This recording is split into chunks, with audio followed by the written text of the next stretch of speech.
Oh, very well it is possible. But let me explain what exactly is this whole term called age reversal, right? Let's look at say for example, a 40-year-old person. Maybe we would have seen people who are actually 40 years but looks much older, right? And we kind of guess what would have gone wrong. Probably the kind of the lifestyle that the person have had is not so great that the person has rapidly aged. And if that is possible, and if we have seen that, the reverse is also possible. If a person has taken care of certain aspects in his life, he probably might not look actually 40 and he might look only say 30 or 35. And that's exactly what is age reversal is. So age reversal is very well possible.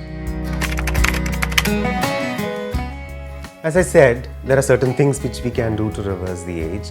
Some of these parameters are really in our control, but some are not.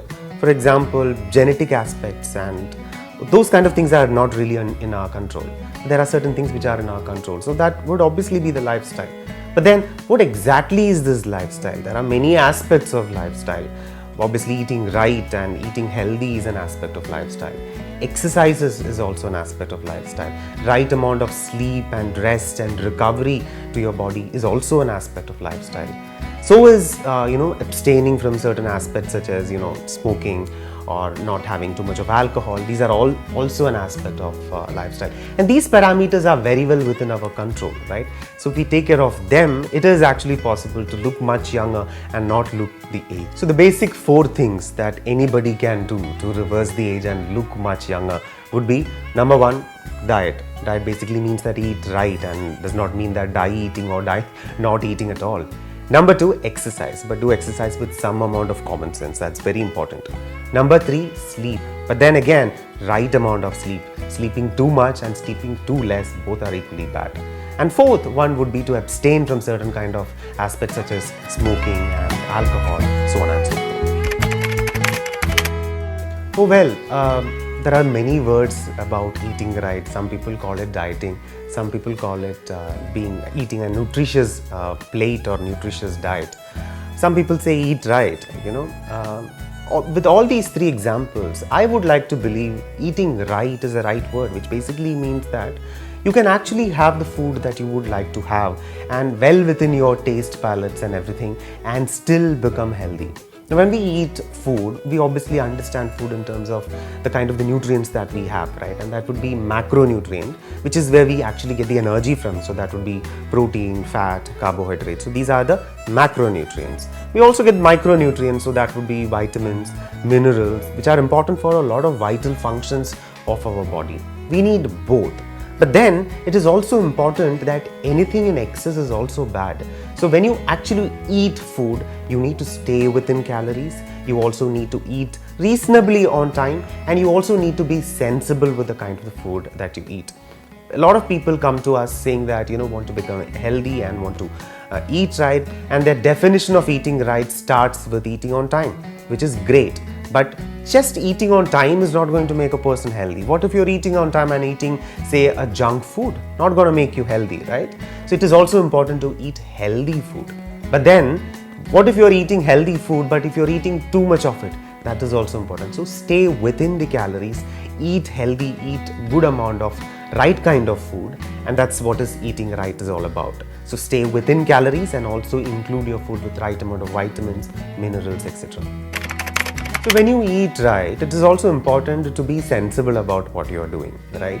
As I earlier said, when you eat food and tries to become healthy, it doesn't just stop at eating on time. It also matters if the food is healthy or not. And a lot of people would equate that healthy food into terms of homemade food, for example, right?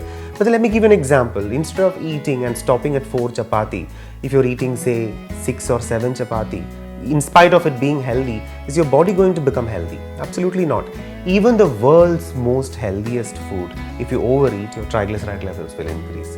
So eating healthy also means eat sensibly. That's important.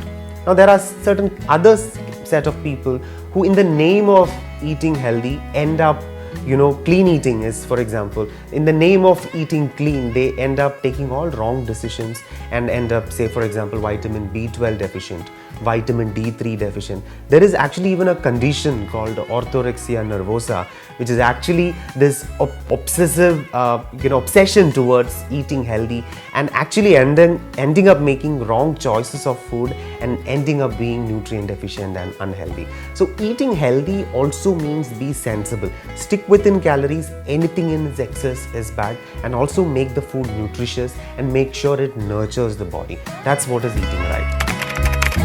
A sensible way of eating or a sensible diet plan is not about having fashionable food items, especially those kind of food which is not locally available. For example, I'm from the southern side of India, and say avocado is not something which is readily available, right? But there are a lot of seasonal fruits which are available here. So eating healthy is not about having a guacamole dip or an avocado based salad. It is about being sensible with the kind of the food. Yet another example that I want to give is, say for example, white rice versus brown rice. Now, among all things being equal, yes, brown rice is a healthier option than white rice, no doubt about that. And why is that? Because a brown rice has slightly more amount of, say, fiber, a little bit of extra protein as compared to the white rice. But let's understand and be sensible that the body understands the combined protein and the fiber that we eat. For example, say if a person had, say, some brown rice, but he had that brown rice with some little bit of curd and maybe a little bit of sambar, right? And let's take another person who prefers white rice, but he eats white rice with a lot of green leafy vegetables, say a spinach based curry, and a lot of vegetable salad, and some amount of protein such as lentils or non-vegetarian source of protein such as fish, etc. Now when you compare these two, which do you think is actually healthier? It is the white rice with the right amount of fiber and the protein, which is actually a healthier choice. And why is that? Because our body understands food as a whole. The entire food, once we kind of chew and kind of swallow, our body is not going to digest white rice separately or curry separately. The entire glycemic load together is how the body understands. And this is what we mean by being sensible with the kind of the eating habits that you are doing. It's not about having those kind of fashionable food items. Now, when you look at a food plate, when you eat, right, as I earlier mentioned, we get energy from protein, fat, carbohydrates, which we call as a macronutrients. Now, in what proportion should you be having it? Is carbohydrate bad? I've heard people say carbs are bad, fat is bad, protein is the poster boy of becoming healthy, which is actually wrong. Anything in excess and anything which you're going too little is actually bad for the body. For example, how much protein should a person be having? For a person who's actually healthy without any medical conditions, extremely important, without any medical conditions, 0.8 grams of protein per kilogram of body weight is a very good start. And if the person is very, very active, does a lot of exercises, it can go up to say 1.2 or maybe 1.5 grams of protein per kilogram of body weight. Now, there are certain aspects which you need to look at. For example, if a person is having high uric acid levels and has gout related issues, commonsensically reduce the protein. If a person is having kidney disorders due to diabetes or any other conditions, again, reduce the amount of the protein that you're having. So in that case, it is very, very important to get your information and inputs from the doctor before getting into these kind of diets and increasing protein. So protein is not the poster boy of becoming healthy. Protein is important, it's important for building muscles, but then be sensible about the amount of the protein. Next comes carbohydrates. Oh, carbohydrates are vilified very badly. Carbohydrates are bad, so on and so forth. Not eating carbohydrate is also equally bad.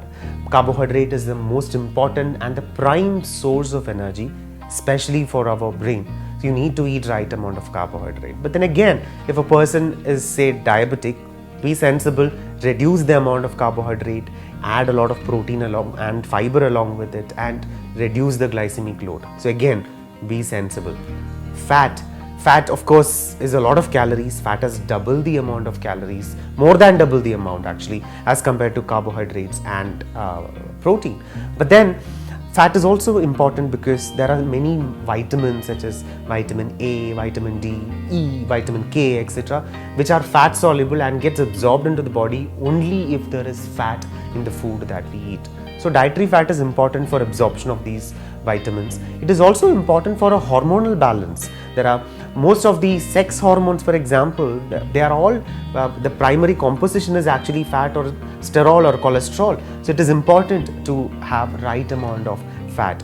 But then again, be sensible, because there are some fat which is bad for the body. For example, all sort of processed hydrogenated fat is actually bad for the body. Trans fat is bad for the body. It increases cholesterol. But there are some fat which is good for the body.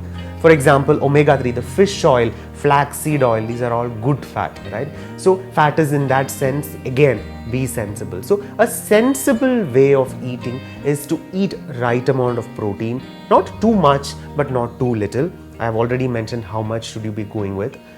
Same thing goes for carbohydrate, and same thing holds true even for fat. Exercises. Before I get into exercises, I want to talk about an aspect called inflammation.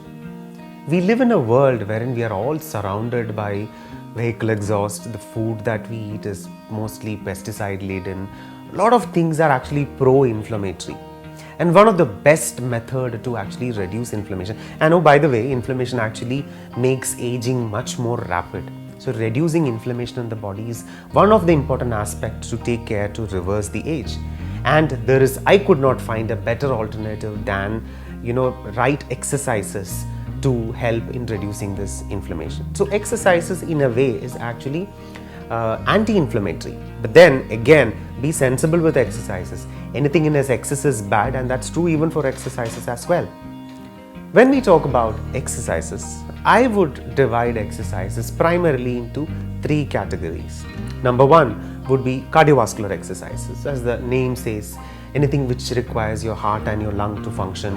And for example, running, swimming, cycling, going for a jog, dancing, Zumba, all these things are cardiovascular exercises. Most of the sports are cardiovascular exercises. They are good for a healthy heart and a healthy lung. But then again, if a person is, say for example, say more than 15 kilograms of overweight, going for a marathon running is not really a great idea at all, right? So be sensible again with cardiovascular exercises. Somebody having a rheumatoid arthritic knee, for example, should not go and then run, right? So cardiovascular exercises are important for a healthy heart and a healthy lung. But then you need to understand if your body is capable to take up those kind of cardiovascular exercises, and only then proceed. So that's cardiovascular exercises. Number 2 is resistance training or weight training. I mean, this is something that all our ancestors, especially our grandfathers and grandmothers, used to do as part of daily routine at their home. Any exercises which involves muscles is resistance training. For example, going to a gym and lifting dumbbells and doing a dumbbell biceps curl, for example, is a type of weight training. There are many other methods of weight training that you can do. You need not necessarily go to gym to do weight training. There are many other aspects also. So in a way, resistance training induces a resistance across muscle fibers, making these muscle fibers break, which in turn will ask our body to rebuild these muscle fibers. And when body rebuilds these muscle fibers, the body rebuilds it with better quality and better quantity, and that's how the lean muscle mass improves in our body. So resistance training or weight training improves muscle quality, both quantity and the quality. There are different types of resistance training, as I earlier mentioned. I remember my grandmother, for example, used to make this coconut chutney using that stone grinder. It's actually sort of a resistance training if you think about it. Resistance across the muscles, especially around the biceps and on the shoulders, right? Making dosa batter, for example, is yet another resistance training. So taking 5 to 6 buckets of water from a well is actually a fantastic replacement of the seated cable row one would do in the gym, exercise for the latissimus dorsi muscles. So resistance training is that, and that's important to build lean muscle mass. But that being said, again, if a person is having, say, piles or hemorrhoids, or if a person has a hernia, going and lifting excessive amount of weight is not a smart thing to do, right? So again, I'm coming back to the same point. Be sensible even with weight training. So that's the second exercise. The third one which I want to talk about is our very own yoga. Now, yoga is obviously it improves flexibility, but it's a lot more than just about improving flexibility. Yoga helps in connecting the mind, body, soul. It helps in the proper alignment of energy across the 7 chakras, so on and so forth. It increases the response to the stimuli. It allows us to kind of be happy. It has a huge psychological impact, etc. Now, all these 3 exercises are important. Let it be cardio, or let it be weight training, or let it be yoga and related exercises. A sensible method of doing exercises would be to combine and mix up all the 3 kind of exercises, but then terms and conditions apply. If a person has medical conditions, be cognizant about it and then do these exercises.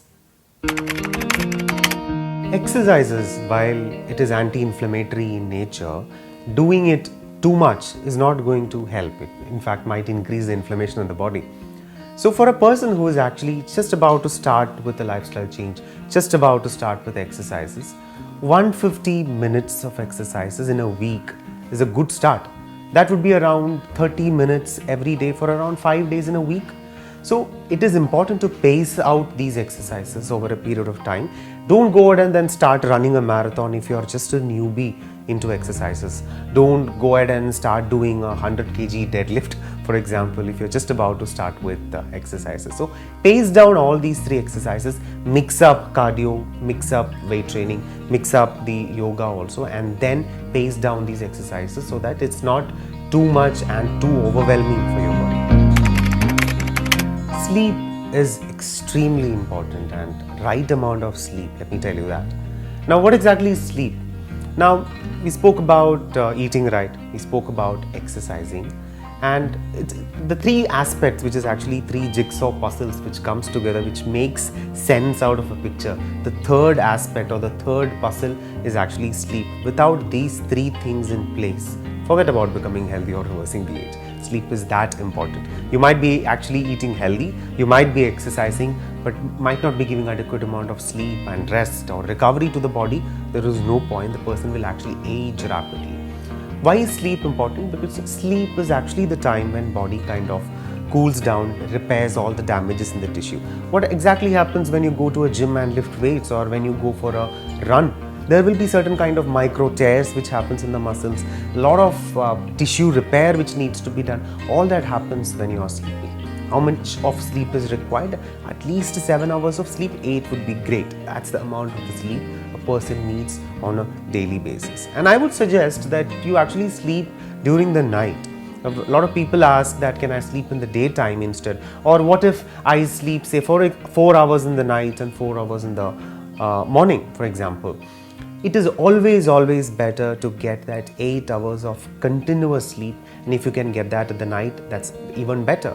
Why is that so? Because our body also kind of adapts to the kind of the light, sunlight for example, and certain hormonal secretions etc. vary. This is basically known as the circadian rhythm, wherein our body kind of repairs and certain hormonal levels are more at the night. So it's important to give the right amount of the sleep at the time when it is intended to, and that would be 8 hours of sleep at night. Extremely important. And if you don't sleep well enough, what happens? A lot of cortisol build up in the body, excessive of water retention in the body. You might actually, even a person can even feel depressed without having the right amount of the sleep. Such is the importance of the sleep. Living a healthy life does not mean not having a social life and live a boring, no fun kind of a life. But again, the point that I want to drive back towards is being sensible about doing this. For example, alcohol, smoking, these are all aspects of having a party, or friends get together, having a social life, so on and so forth, right? Now, personally, I'm against smoking. Smoking rapidly and immediately induces aging. It is extremely inflammatory. It creates issues for almost all part of the body. It immediately impacts the health of the lung, your respiratory health. It also corrodes the internal walls of the heart arteries, making a person more susceptible to coronary artery diseases, so on and so forth. I mean, the negative aspects of smoking is plenty and extremely bad. So personally, I'm not a fan of smoking. So I would suggest, if you can, please reduce smoking and gradually and steadily abstain from smoking. Second one is about alcohol. I mean, Alcohol, while yeah, it is always better if you can stay away from alcohol, but then we understand that sometimes it may not be very well possible to completely abstain from it, and that's where being a little sensible helps you a long way towards actually staying healthy and fit and reversing the age. Now let me give you an example. For example, if a person is having, say, vodka, right, don't add up a lot of all those kind of fizzy drinks along with it and make it even more unhealthier, right? So probably stick to just water or soda, for example, which is 0 calories, right? You're not adding extra calories. Now, talking about adding extra calories, quite often people who eat or go out these kind of a booze parties would end up eating a lot of fried food, such as, you know, fried chicken and fried mutton, which is extremely heavy in fat, and that's a lot of excess calories. I mean, alcohol per gram of alcohol is around 7 calories, and it's a lot of load on the liver to metabolize this alcohol. If you have additionally all these fat-rich, protein-rich food along with it, you will end up in a huge calorie surplus. And remember what happens if the person's calorie intake is in a surplus? The person gains weight. Instead, resort to some sort of green salad, vegetables, for example. Now, what are you doing when you actually have a green salad instead of these kind of fatty, calorie-rich side for your alcohol? You're actually giving good amount of good amount of water intake, good amount of fiber, etc. It actually helps you to reduce even the hangover the very next day. You also are saving a lot of calories by resorting to these kind of green salads. So switch to green salads instead of peanuts or cashew nuts or fried meat, etc. Right? Even paneer, for that matter, for a vegetarian, is actually a lot of fat and a lot of calories. So resort to these kind of things. Another thing that I would tell if a person takes alcohol is that after probably an hour or two after that, drink at least 1 liter of water. You're actually doing a lot of favor to your own body and especially liver to be able to flush out this alcohol, and you will also make sure that you're hydrated well enough, right? You won't get dehydrated. So these are the things that you can actually, and of course, keep a count in terms of how much of peg are you having. So keep a check on that aspect. So with these kind of small, sensible aspects of looking at becoming healthy and fit, you can actually enjoy your life, and you can eat right. Eat right, as I earlier mentioned, is not about eating less. You can actually do exercises, but again, be sensible. Mix up all the 3 types of exercises that I mentioned. Sleep well, and then abstain, and then be sensible with these kind of small pleasures in life. I keep saying that life is meant to be lived, right? There is no point living every day for a tomorrow and never ever living a today, but be sensible about it. And if we do that, it is indeed possible to be 40 years of age and still look like a 30-year-old young handsome man or a woman. And that's what is all about one needs to worry about when it comes to reversing the age. When you're traveling and if you're on a diet, a lot of people think that, oh God, I am traveling, or I have this, we are going for this vacation or a picnic, and how will I take care of the diet? I keep saying that diet is not something that you would do when you have all time in the world, when you are sitting at home and you have nothing else to do, and then let me take care of health. And that's a wrong way of becoming or looking at health in general. Eating right or being physically active and everything is something that you should do in between all general routine of life, which also includes your parties, which also includes your travel requirements, career as related travel, etc. But how will you manage this eating right and being physically active, etc., especially when you're traveling? And I think the most difficult part here is actually eating right. Eating healthy food is always a trouble when a person is traveling. Couple of things which I can tell you which would help you to kind of track this and stay well within your requirement and be healthy would be: number 1, always carry a bottle of water. These are all simple tips. It's not something which is mind-shattering discovery or anything. Carry a bottle of water. This would help you to stay hydrated. The chances of you having a cola or such sort of aerated drinks would be much lesser. Yeah, carry a bottle of water. Stay always hydrated. Number 2, when you actually eat food, right? See, when we eat food, we get calories from protein, fat, and carbohydrates. The thing that you need to understand is that protein and carbohydrate per gram is 4 calories, while fat per gram is more than double, is actually 9 calories per gram. So fat is a lot more calorie dense, and when you eat fat, you might easily end up in a calorie surplus, and calorie surplus is always bad. So when you eat food, try to avoid those kind of fatty food and reduce the amount of fatty food. In case if you want to have a slice of such kind of fatty food, say for example pizza or anything like that, kind of stay within calories by adjusting the food around it. What else are you having along with it? Be sensible and be cognizant about it. That would help you to actually save calories, right? So that's the second one. Keep a sense in terms of understanding calories. Number 3 would be, when people actually end up traveling, or when they're not able to actually eat on time, for example, because of travel schedules or even meeting schedules, etc., they would end up eating something that they can easily lay their hands on. That would be some sort of fried food or some sort of puffs or samosas, etc., right? And most often people go and buy these things from, say, a bakery or a nearby shop. What happens is that most often such food that we eat from outside, we buy from outside, would sometimes be made in, say for example, reused oil or reheated oil. And reheated and reused oil is always bad because it immediately increases cholesterol. So a very easy method to do that would be carry, say, a small couple of almonds and nuts and walnut, etc., in a small pouch, and that would be something that you can easily munch on, right? I mean, you don't need a dining table to eat and munch those almonds, right? And have a glass of water. You are at least making sure that you have eaten something. And by the way, almonds and these kind of nuts are rich in omega-3. They are monounsaturated fat, and it also has some amount of fiber, some amount of protein, etc. You are making sure that you have eaten something and put some calories into the body, and the chances of you getting some sort of stomach ulcers or acidity because you have not eaten will be very less, right? And it's so much more easier to actually stay within calories. Now that being said, don't kind of gorge on a lot of almonds. That would actually do the opposite, right? So be sensible again. So that's the third thing that you can do. Fourth thing that I do is basically that I sometimes carry probably a scoop or two of whey protein. That's something which comes handy, and I kind of mix it up with water and drink it. It helps to kind of have some amount of protein and stay well within your protein requirement and meet your protein requirement. So being sensible with these kind of aspects would help you to stick within your calorie limitations and be sensible.